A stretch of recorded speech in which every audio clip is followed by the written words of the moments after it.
மரியா சூசேப்பரை பார்த்து, உங்களிடம் நான் ஒரு விஷயம் சொல்ல வேண்டும்.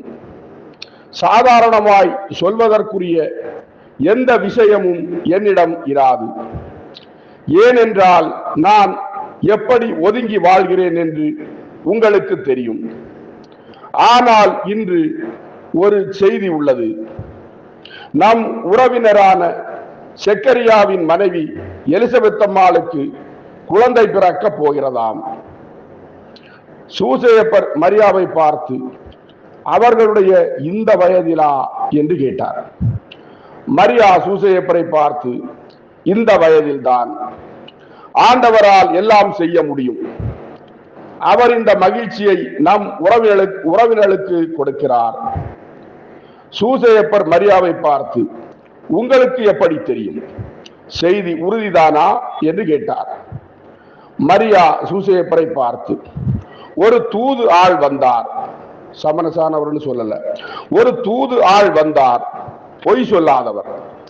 நீங்கள் அனுமதித்தால் நான் அங்கு சென்று எலிசபெத் அம்மாளுடன் நானும் மகிழ்வதாக கூற விரும்புகிறேன் என்றார். சூசேப்பர் மரியாவை பார்த்து, மரியா, நீங்கள் என் பெருமாட்டி, நான் உங்கள் ஊழியன். நீங்கள் செய்வதெல்லாம் நன்றாகவே செய்வீர்கள். எப்பொழுது போக வேண்டும் என்று கேட்டார். மரியா சூசேப்பரை பார்த்து, எவ்வளவு சீக்கிரம் போக முடியுமோ அவ்வளவு சீக்கிரம் என்றார். நான் சில மாதங்கள் அங்கே இருக்க விரும்புகிறேன் என்றார். சூசேப்பர் மரியாவை பார்த்து, சில நாட்கள் பொறுத்தால் உங்களுடன் நான் எருசலேம் வரைக்கும் வருவேன்.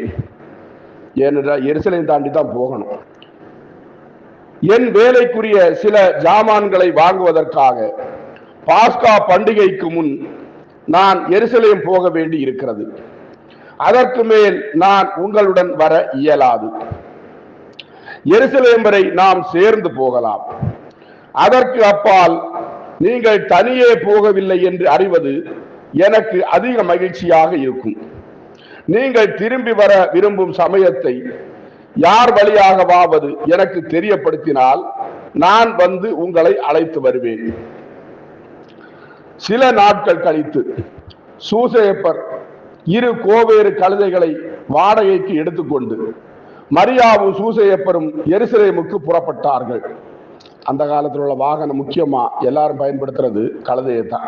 அதனால தான் 2 கோவேறு கழுதையை வாடகைக்கு எடுத்துட்டு போனாங்க.